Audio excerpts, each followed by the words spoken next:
अक्षय साहब, मतलब एक बार फिर से रफ्तार सिंह पूरे जोश में आया, ट्रैक्टर खुद चला के आ रहे हैं। मतलब ट्रैक्टर कितना चलाया आपने, इतने अच्छे से चला के आए हैं? हाँ जी, एक्चुअली पहली बार मैंने ट्रैक्टर चलाया। ये पहली बार था? हाँ, वो ट्रैक्टर वाला देने से मना कर रहा था, फिर मैंने उसको समझाया भाई मैं चला लूंगा, फिक्र नहीं कर। तो उसको समझाया, फिर थोड़ा घूस खिल दिया उसको और फिर मान गया वो। अक्षय, ये गेटअप बहुत कमाल का लग रहा है और आपने थैंक यू जी, बहुत बहुत धन्यवाद। बेबी जैसी फिल्में की, आपने बहुत हार्ड हिटिंग फिल्में की, लेकिन फैमिली फिल्म बहुत दिन से वेट कर रहे थे कि नहीं कर रहे थे आप लोग? क्या बोलना चाहेंगे? जी बिल्कुल, ये मुझे खुद 2 साल हो गए हैं।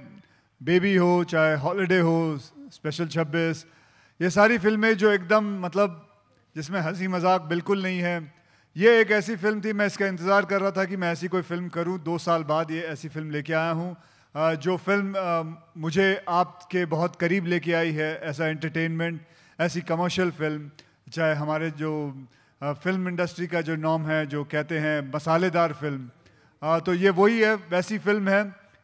इस अवतार में आपने मुझे कई बार कई और फिल्मों में भी देखा है, चाहे वो नमस्ते लंदन हो, चाहे वो सिंग इज़ किंग हो। लेकिन ये सिंग इज़ किंग की सीक्वल नहीं है, ये एब्सोल्युटली उससे अलग है। सिंग इज़ ब्लिंग, जिसके अंदर मेरे किरदार का नाम है रफ्तार Singh.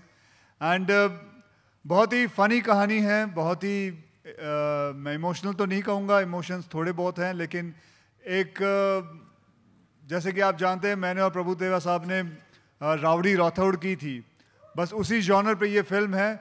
I hope people you guys enjoy it, how much I have enjoyed working in it. Thank you. क्या बात है। नवजोत सिंह, नवजोत बताया ना आपने, नवजोत की बेटी से स्वीटी से शादी कर ले, तो इस समय सुन रही है बाहर, उसको क्या बोलना चाहेंगे? स्वीटी और ऊपर बैठी हुई है, स्वीटी बैठी हुई है ना, क्या बोलना चाहेंगे? कहाँ है स्वीटी? अरे स्वीटी ऊपर बैठी हुई है, जो आपके प्रोमो में ट्रेलर में था ना, वो चलिए आई है यहाँ पे। वो तो दिल्ली में रहती है, वो कहाँ से आ गई? अरे आपको देखने के लिए आई है। अच्छा, गप मार रहे हो? अच्छा अच्छा, ठीक है ठीक है। स्वीटी जी क्या हाल है आपका? ठीक है सर, यहाँ पे लव यू भी बोला था उसने, सर उसका जवाब दे दीजिए। हाँ जी, वो जो लड़कों ने लव यू बोला, नहीं लड़की, वो हमारे इंडिया में बैंड है, वो लव यू बैंड है। खैर, फिर भी I love you guys, I love you all. Akshay भाई, बहुत सारी ऐसी फिल्में होती हैं, आप एकमात्र ऐसे कलाकार हैं जो सब जोन में काम कर रहे हैं, चाहे वो एक्शन हो, चाहे वो कॉमेडी हो, फिर चाहे वो फैमिली फिल्म हो। क्या मतलब स्क्रिप्ट देखते हो, क्या ऐसी बात लगी आपको जब ये स्क्रिप्ट पढ़ रहे थे आप? और मुझे इस स्क्रिप्ट के अंदर बहुत ये खूबी लगी कि ये फिल्म अलग अलग जगहों पे जाती है, अलग अलग मोड़ पे मुड़ती है। इसके अंदर वो सारे चीज़ें हैं जो हमारी ऑडियंस को बहुत अच्छी लगती है। मतलब ये एक ही जगह पे नहीं घूमती, सिर्फ जैसे थ्रिलर नहीं है, इसके अंदर थ्रिल भी है, इसके अंदर कॉमेडी भी है, इसके अंदर फैमिली वैल्यूज़ भी हैं। इसके अंदर वैल्यू दिखाते हैं कि मैं हमेशा अपने पिता से बहुत डरता हूँ। जब भी पिता से बात करता हूँ तो बैठ जाता हूँ चुप करके और उनकी आवाज़ सुनता हूँ। वो जो कहते हैं उनका आराम से मैं बात सुन के और उस बात को अमल करता हूँ। और ये हमारी सभ्यता में है कि हम अपने पिता का हर आज्ञा माने। मेरे अंदर सिर्फ इस फिल्म के अंदर ये एक प्रॉब्लम दिखाई है कि मेरा फोकस नहीं है। कई लोगों में ये प्रॉब्लम होती है कि वो फोकस की प्रॉब्लम होती है कि हम एक चीज़ पे लग जाएं तो वो काम पूरा नहीं करते। 70% लोगों की यही प्रॉब्लम है। आई थिंक 90% वही प्रॉब्लम है, फोकस की बड़ी प्रॉब्लम है। तो वो फोकस के ऊपर ये फिल्म को मतलब लगाया गया है और इसके अंदर वही सीख मिलेगी सीखने के लिए। प्रभु, किस चीज़ में फोकस किया है पूरी फिल्म बनाते समय? कोई ऐसी चीज़ जिसमें आपने बहुत फोकस किया है? No, because if it is sing means it's powerful and entertaining and respectful and sensitive also. We have worked hard for that to give correctly. एमी के लिए एक बार जोरदार ताली होनी चाहिए। एमी जैक्सन तुम हमारे साथ में। एमी, क्या खूबसूरत नजर आ रही हैं, क्या बोलना चाहेंगी?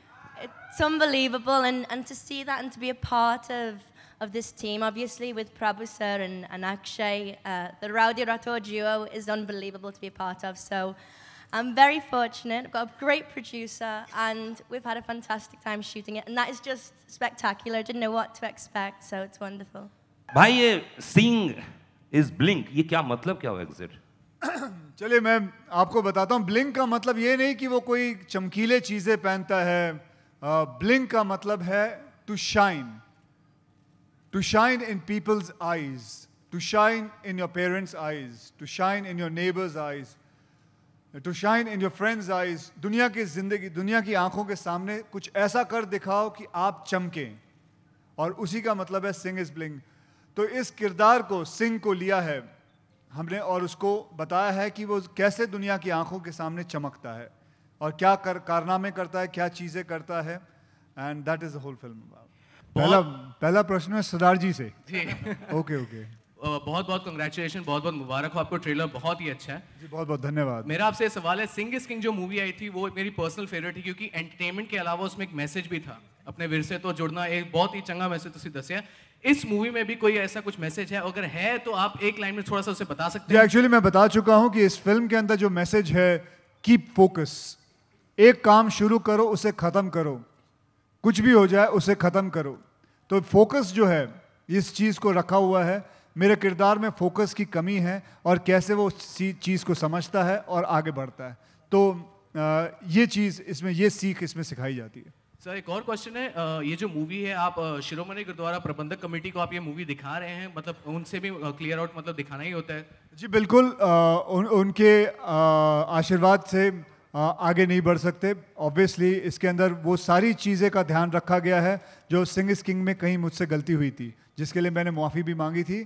लेकिन इसके अंदर बाकायदा हमने साथ में उनके आदमी को रखा है ताकि इसके अंदर कोई ऐसी चीज़ ना हो जो किसी भी कौम को, जो हमारी सिख कम्युनिटी को कोई भी चीज़ की हानि हो। Prabhu sir here. Yeah. Sir, you are from South and you are directing a film which has the roots in Punjab. तो सरदारों के किन बातों को आपको प्रभावित किया? I think films doesn't have language, and music also doesn't have language, and that's why I told it's Singh is powerful and respectful and sensitive. We have read many things. As his sir told, we kept one. Sardar sir, and he was guiding us also. If we are doing wrong, no sir. If we are doing right, correct sir. And also, while going through the script, we all will be sitting with my script writer, dialogue writer, everybody, and then work hard and we'll go ahead. And also, one more thing, I don't know whether to tell it or not. When we do, no, nothing. That's it. Trailer से पहले गाना launch करने का जो master stroke था, उसके बारे में बताएं, ये कैसी? उस मास्टर स्ट्रोक का मैं सारा श्रेय इन दोनों को देता हूँ, अश्विनी यार्डी एंड धवल साहब। इन्होंने मिलके ऐसा प्लान बनाया कि they wanted to do something like this, क्योंकि हर फिल्म एक ट्रेलर से लॉन्च होती है, लेकिन कोई फिल्म गाने से लॉन्च नहीं होती है। एंड आई थिंक वो गाना आज क्लिक हो गया है, and it all goes to them. And Punjabi flavour की ये फिल्म है एंड साउथ इंडियन डायरेक्टर हैं, तो ये कैसा तालमेल था, जरा इसके बारे में बताएं। सारे चीज तू ही पूछेगा। अच्छा, हाय अक्षय। ओ यार, अच्छा जवाब जवाब जी बिल्कुल। सिंग इज किंग जब बनी थी तो एक मुसलमान ने डायरेक्ट की थी, अनीस बाज़मी साहब ने डायरेक्ट की थी, और यहाँ प्रभुदेवा साहब जो साउथ इंडिया से हैं वो डायरेक्ट कर रहे हैं। मुझे नहीं लगता है कि किसी फिल्म को डायरेक्ट करने के लिए एक रिलीजियस, मतलब एक वही रिलीजन आदमी को करना चाहिए। ये ज़रूरी नहीं है कि किसी पंजाबी को ही ये फिल्म को डायरेक्ट करना चाहिए। आई थिंक जैसे सरदार जी ने कहा था कि उनकी फेवरेट फिल्म है सिंग इज किंग, लेकिन एक मुसलमान ने डायरेक्ट की थी, एंड दैट शोज़ कि हमारी जितनी भी इतने कौम हैं हमारे हिंदुस्तान के अंदर, we are all one together and we understand each other. तो आई थिंक प्रभुदेवा साहब ने भी इसके अंदर बहुत अच्छा काम किया है। मैंने फिल्म को डबिंग के वक्त देखी है and I am very very happy with it. Akshay, यहाँ इस फिल्म से आप एक नया शब्द दे रहे हैं, सिंहगिरी। वो सिंहगिरी क्या है? सिंहगिरी ये जैसे दादागिरी है, जैसे गांधीगिरी है, वैसे सिंहगिरी एक अपना रुबाब है, एक सिंह का रुबाब है। मतलब एक सिंह के अंदर, जैसे आप में से कई लोग जानते हैं कि जब भी आपको अपनी वाइफ को या बेटी को या बच्ची को किसी टैक्सी में अकेले छोड़ना होता है तो आप 10-12 टैक्सी वाले होंगे, लेकिन किसी सरदार जी की टैक्सी देखोगे, कहोगे नहीं इस गाड़ी में चली जाओ। बिल्कुल। तो वो उनकी सिंहगिरी होती है। कभी आपने सुना नहीं होगा कि किसी सरदार जी ने किसी मतलब कोई गलत काम किया हो, रिस्पेक्ट ना दी हो किसी औरत को। I think hats off to them. So वो एक एटीट्यूड जो है सिंहगिरी का, that is what Singhgiri is all about in this film also. Thank you guys, बहुत बहुत शुक्रिया। Thank you very much everybody. Thank you. Singh is playing.